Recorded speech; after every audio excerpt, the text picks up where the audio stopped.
watch. No. I'm not even joking.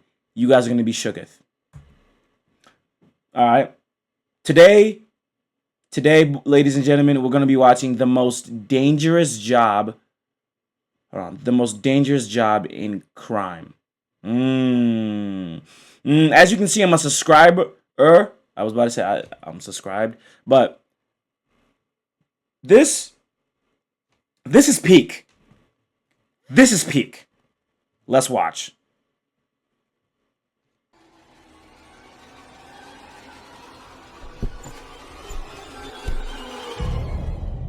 Five teenagers are dropped off just outside Oh my the word. port of Antwerp. Oh my word, guys. You can't see. You can't. Hold on. Let me switch my way, because I literally keep forgetting I'm in the way. Get it? Let me switch my way. All right, I'll stop. My bad. Let me switch my ways. I forget that I'm in the way. Let me change my ways. I forgot that I'm on the way. Sorry. The port is as Okay, this is the video. My bad, guys. Let's just redo it again. Redo it right here. The most dangerous job in crime. I'm guessing it's probably something about giving money. Not giving money, getting the money. Throughout the night, there are trucks rolling in and containers being shifted around. But the boys are here for a very different kind of job. Their mission is to get their hands on bags full of cocaine hidden somewhere in this maze of countless containers. And inside the maze, Belgian... There's a new villain in town. There's a new bad man in town. And that man is a woman. Crime isn't ready. It's red hot. Scarlet Overkill! That's from Minions. Minions. If you know Ball, let me know. Police are always on alert. One wrong move, and it's game over. This is the insane, brutal world of Europe's coke runners. All work, no pleasure. I ain't here to make friends, big stepper. Hey, bad guy, Heath Ledger. Ready for whatever, I'll be me on the ground. Brief interruption, I got some exciting news. Our documentary on China's secret highway is a finalist at the 18th Annual Shorty Awards. Now, with your vote, we have a chance to win the audience honor. I'm sorry, guys. Sorry. Let's just kind of get started real quick. Right there. On coke. How the money for every vote. Europeans love cocaine. We already made a video about how the continent is hooked on coke, how the market for it keeps growing, how the substance works, and what it does to the people who use it. But what we didn't specifically talk about is how it gets here. How a product that's made thousands of kilometers away in the jungles of Latin America ends up in a nightclub bathroom in Berlin. Almost all of the world's cocaine is produced in Russia? In Colombia, Bolivia, or Peru. Often, it's brought from the jungle to other Latin American countries first. Powerful cartels control this part of trafficking. Mexican organizations like the Sinaloa Cartel and Cartel de Jalisco Nueva Generación, known as the CJNG, or Colombia's most powerful cartel, Clan del Golfo. In Brazil, the Primeiro Comando de Capital, or PCC, is a major player. Balkan traffickers are active here as well. And in Ecuador, the Albanian mafia has become extremely powerful. They all organize the cocaine's journey to Europe, but they don't operate on their own. Hold on. Various criminal groups cooperate across production, logistics, and distribution. By the time the cocaine ends up in a container at a Brazilian port, it's already passed through 4 or 5 different hands. We're good. Cocaine routes are constantly shifting, but the most... Alright, guys, I want to talk about the boats. I don't like boats. I don't like big boats. I don't like any boats. I don't like oats, floats, all that. But I don't like the fact that you're going to be on, like... The ocean's huge. Ocean? Yeah, it's ocean, yeah. Is that this ocean or sea? Is that the same thing? I don't know. Ocean or whatever, or sea, it's huge. Right? You're on the boat. Oh, I've had nightmares about this, bro. I've had nightmares about this. And, like, get on the boat. You fall off. You're dead. You ain't never coming home, bro. You ain't never coming. And the factor that it's just so big, bro. The ocean is so freaking big. It's ginormous. And you're like an ant. You're like an ant compared to the ocean. I don't know if you guys hold on. Let me see if I can find the video, bro. It's terrifying. Hold on. Monster in the sea video. Hold on. Terrifying things scientists. Okay. Monster in the wait. Red monster in the sea. There you go. This video gives me chills, bro. Look at this, look at this, look at this. It gives me chills. Hold on.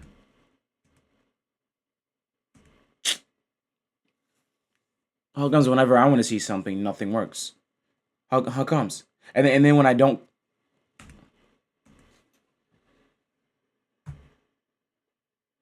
Can y'all see it?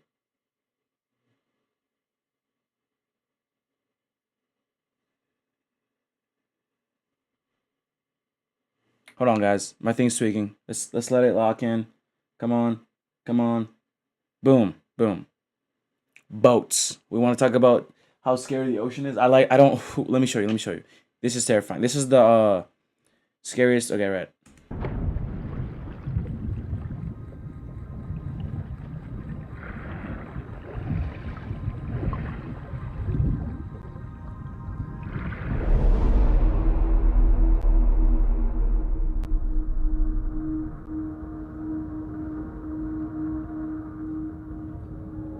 Bro, that gives me chills, dude.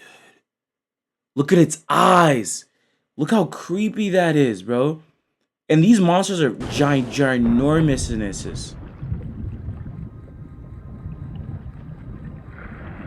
Hold on. Look. Oh my word. Look how small they look. Look how small they look. Oh my word. That's so creepy. That's so creepy. And just the fact that it was just looking at them and it knew they were there. And look.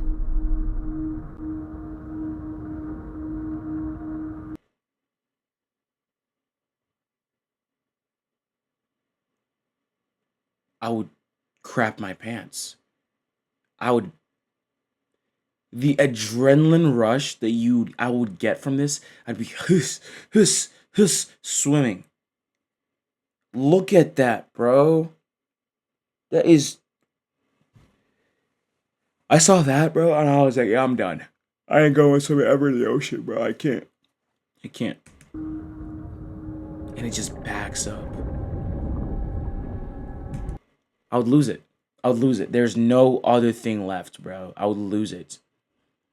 Oh, that would just creep me out. I just couldn't. All right, let's get back to the video. My bad. Ones are by sea, usually hidden on container ships, or sometimes under them, or in the sophisticated narco subs we covered in this video. Mexican cartels smuggle cocaine from here to Mexico.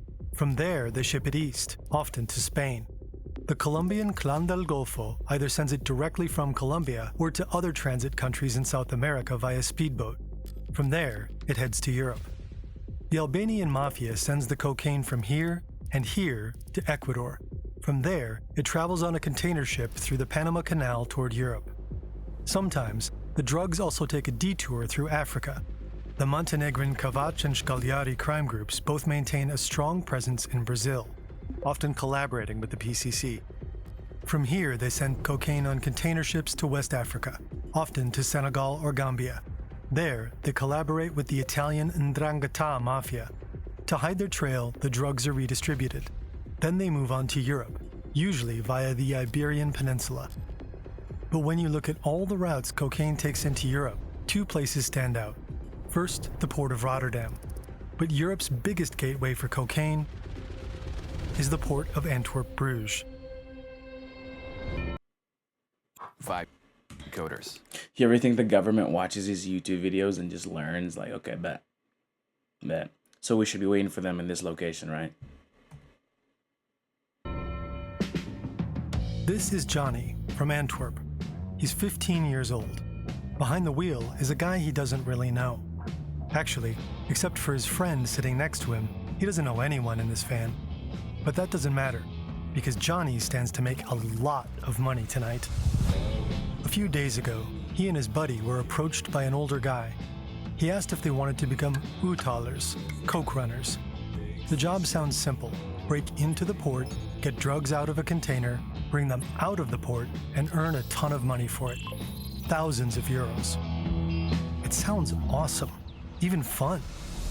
But now it's dark and cold, and Johnny has no real idea what he's supposed to do. Too late to back out, though. Two guys in the group lead the way. They've done all this before.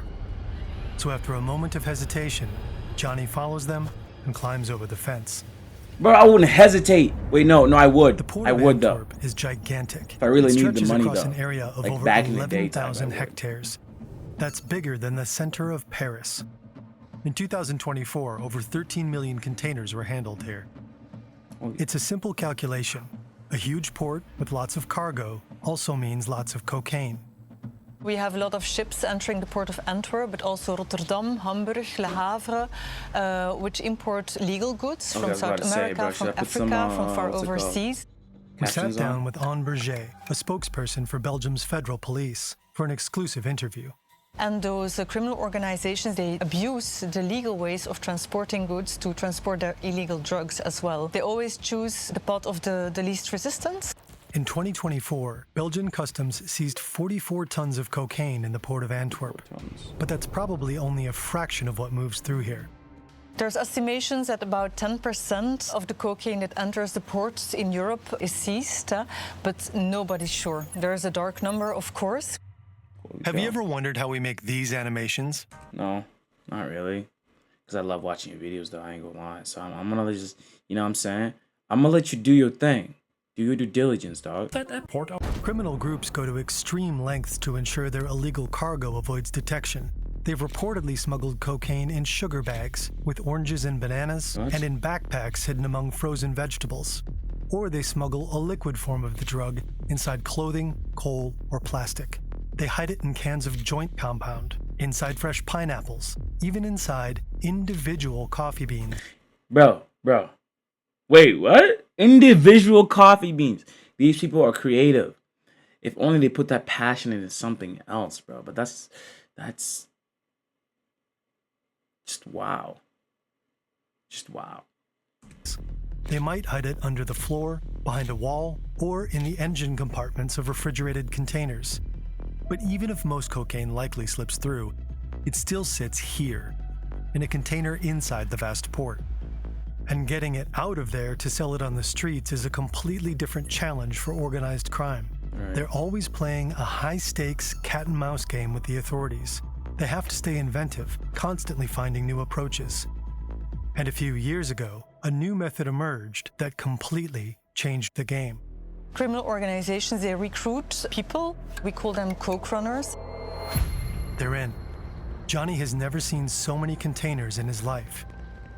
A sea love of to go giant there metal just for the fun boxes of it. stretches out in every Just for the direction. love of the game. Hundreds, if not thousands of containers stacked so high it feels almost unreal. Right. Row after row, wherever he looks. It's overwhelming. How can they find the exact container they're looking for? Luckily, one of the older guys has a phone and is in contact with the client. He sends over a photo that roughly shows the spot plus the coordinates. Time to go. Right turn here. They try to stay quiet, ducking into the shadows, listening for any unusual sounds. Johnny's pulse is racing. He can hear the heartbeat in his ears. I'm climbing. After this, it's to the left. Then there should be a red container between blue and yellow ones on the bottom row. And bingo.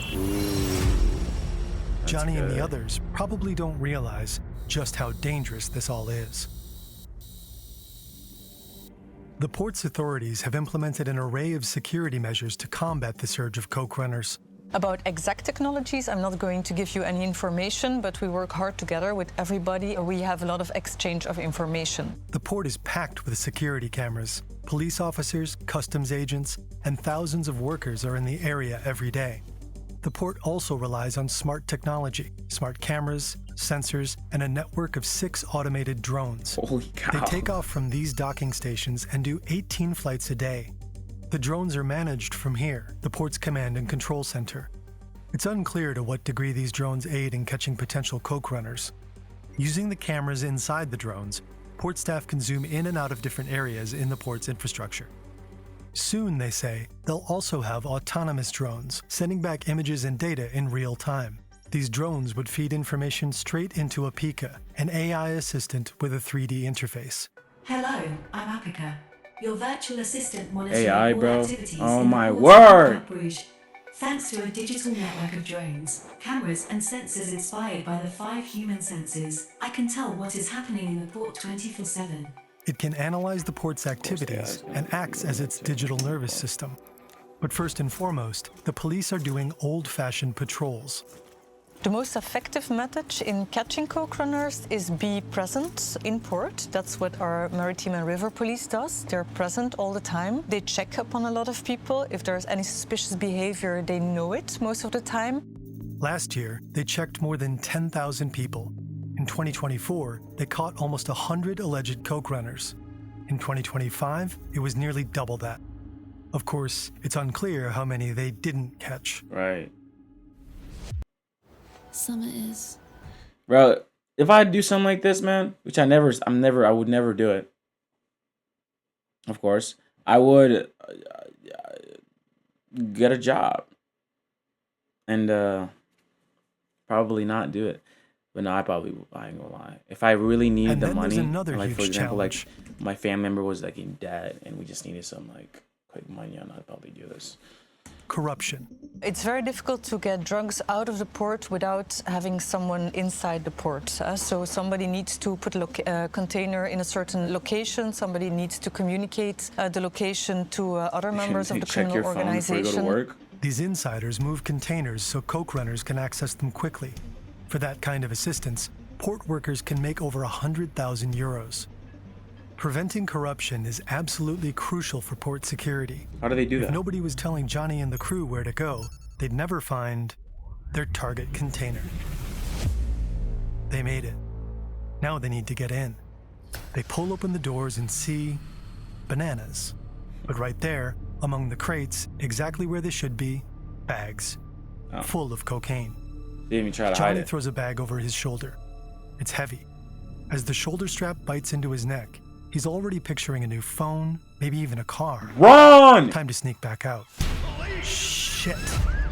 The port police have spotted them. 2 take off in this direction. The 3rd runs this way. Not a smart decision. Doesn't he realize that he's running straight toward the water? Did he die? Can he swim? Can Johnny he and swim? his friend just stand there, panicked, frozen. I would These have ran. boys are the bottom of the food chain. I Catching would've them won't get you ran. anywhere near the higher-ups or the cartel bosses. They don't usually reside in Belgium. But Anne Berger tells us she and her colleagues are hunting these individuals as well. And we really try to trace up to the instigators of the criminal organization, the principals of the criminal organization. And there's a lot of them being brought to court. Who's the biggest fish that you caught? I won't give you any names, but if you Google it, you'll find them. Well, okay, let's find out.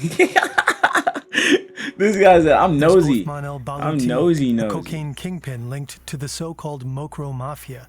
In 2021, he ordered the transport of 11 tons of cocaine that were intercepted in Antwerp. Tons. Let's count In tons. 2024, It's like- he received a 20-year prison Wow. sentence for it. In 2021, international law enforcement agencies cracked the encrypted messaging platform Sky ECC.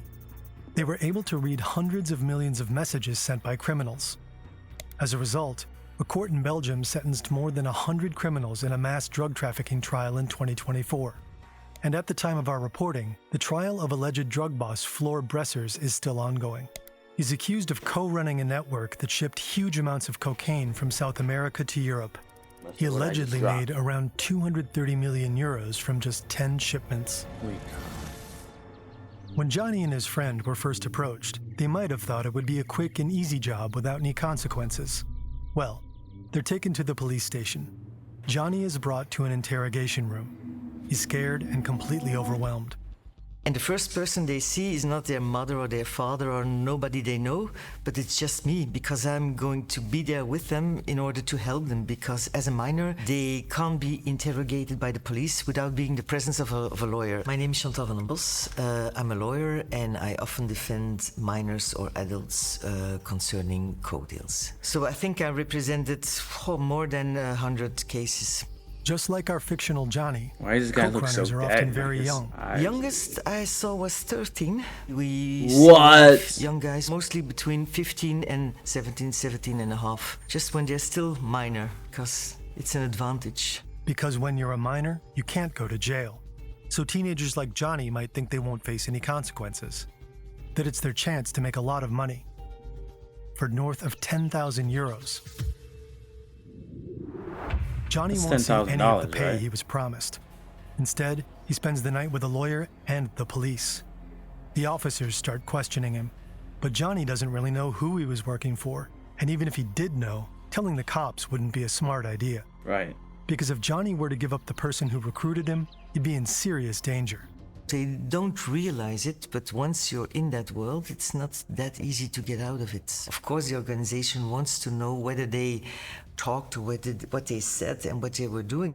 Chantal van den Bos always suggests her clients not tell officers anything. That way, they avoid being seen as snitches. Because it's into the file. You- Everyone bro. can read. At least the officer, the lawyer lady knows, bro. Because I see a lot of these videos and there was like, we can help you get out of this. You know what I'm saying? Just tell me who you work for. My family's gonna die if I tell you. No, I'm not telling you jack jit. What do you mean? And then if you tell them, they ain't gonna help you. They don't care. They just want to get their job done. That pay raise. Battle of the snitches. It, and it's much too dangerous, so I suggest them to keep silent. I can't put my youngster in danger. I can't do that. But whether they talk or stay quiet during questioning, underage coke runners face serious legal consequences. So when you're a minor, you are arrested and then you have to appear the next day before the juvenile court. The juvenile judge can send you to the juvenile prison or to a detention. They might have to stay there for weeks or even months, but it's different if you're over 18. If you're an adult, you come into the prison. Afterwards, you get a sentence, and that's between 40 months, and you'll have to pay a fine of about 8,000 euros, if you're a first offender, of course. In 40 February months. 2025, 3 Dutchmen were arrested in the port of Antwerp for allegedly attempting to retrieve cocaine. The authorities didn't catch them in action. There was no cocaine on them, but they did have the typical tools of the trade with them. Now they face over 3 years in prison. Belgian authorities are taking a tough approach, hoping it will make an impact. They also want to crack down on the recruiters behind these operations. There's new litigation now telling that whoever uses minors in order to do something for them, the sentence they get is much higher because of the use of the Right. minors. Okay. Yeah. That's The Netherlands justified. That's has seemingly justified. Yeah. taken a page from the Belgian approach. In the past, first-time offenders usually just got community service or a suspended sentence. Coke runners had to pay a small fine of 90 to 100 euros for trespassing if they weren't caught red-handed. If they're caught inside the port without a valid reason today, they can also end up in prison. Even if coke runners manage to pull off a few jobs, there's often no way out. You don't just tell a criminal group, "Nah, I'm good," once you're done risking your freedom. Once you do something for a criminal organization and you get money, it's very difficult to say no next time. Because this isn't an exciting heist movie. It's work for a cartel, some of the most brutal, ruthless criminals on the planet. Damn. Just like that. Over the past few years, violence in Antwerp has exploded. Drug gangs are fighting each other in the streets. We have seen that there are a lot of bombs in Antwerp. Drug-related violence is huge here in Antwerp, and it's very dangerous. In an anonymous letter, a Belgian judge even expresses concern that the country is turning into a narco state. But it's not just Belgium. In Europe's port cities, there are shootings, car bombings, kidnappings, torture chambers. So What? if these guys want you to do another coke runner job or move another container to the bottom row, They won't take no for an answer. If you don't do what they want, the criminal organizations, they can also threaten your family. And a lot of people don't know that. They don't realize it until it's too late. Many times I have the assumption that they really don't realize what's going on and what they have to expect, what is going to happen to them. Dude. For me, that's like, you didn't realize it, you didn't think about it in Yeah, advance, you only thought about just thinking. They only thought about the short-term money, bro. Think about things for the long run. When you do something like this, bro, you gotta think about the long run. You're recruited, you think about the money you're going to get. You don't think about the danger afterwards. You're not thinking about the troubles you're going to be in or what Am I gonna risks transfer all this you are money to my taking. bank account? And the cartels couldn't care less if kids like Johnny end up in serious trouble. The criminal organizations just send other people into the port. Other young people will be recruited on the street and brought to the port. Business as usual. Eliminating the income tax, getting prices down again. It's all possible if we're Mike willing Cox. to fight. Bro, I'm sick of these ads, bro. Your boy just trying to watch a video for real. The cat and mouse game between cartels and the authorities shows no sign of slowing down. The cartels keep adapting. They're always finding new and creative ways to smuggle cocaine. One new method is the so-called Trojan container. Coke runners hide inside a container and are brought into the port from the mainland. Those people have to stay inside of that container for sometimes a few days until they get a message from the criminal organization that a container with drugs has arrived from overseas. Then they have to get out of the container, try to find the container with the drugs, remove the drugs to another container or take it out themselves. The port police are constantly trying to keep up, but they know this is a fight they can't fully win. So we try to manage it. We try to be able to seize as much as possible, not only by coincidence, by scanning goods, but also by She sounds like this girl named Mary Lou I know, bro. She's so bad. She's so hot. information that comes from inside the organizations and from intelligence all over the world, from abroad, from Belgium and so on. We also know we won't be able to eliminate drug trafficking to Europe. As long as there's a lot of money to earn with drug trafficking, criminal organizations will try to do it and try to bring the drugs into Europe. Experts stress there's no single solution to drug trafficking. It requires multiple approaches at once: reducing demand, prevention, health initiatives, research, and law enforcement. For the time being, all parents and teachers can do is try to discourage teenagers from getting involved. Right. We have people who come afterwards and they say, I'm very happy I was caught at that time. It changed my life. I get another view now and I go back to school. I get an education, I get a degree, and I'm very happy that I'm not... But are you broke though? Are you broke? Don't talk to me unless you got that moolah. I'm only... I'm kidding. Guys, don't do it. Don't do this. Don't ever do this. It's living bad. that life as I used to be. Others, they come again and they say, we made another mistake and we're trying to make the best out of it. Every youngster we try to help, or every youngster we can help, it's one life or an environment that we're going to save, so it's very important. If I can change a little bit of their life, if I can just put one domino stone to change, that can make a huge difference. And even if it doesn't work, it's a never-ending story, but we have to invest in it. There's our youngsters, they're our future, so we have to invest in it. It's very important. Who's this kid? What's his name? Did we forget his name? Alright, guys, thanks for watching. Do not do this. Okay? Remember, like, subscribe, leave a comment. And yeah, I'll see y'all later. I love y'all to life, man. See ya. I mean, if you don't get caught, really. I mean, is it really that bad? I don't think it would be that bad if you don't get caught, bro. I'm not gonna lie. As long as you just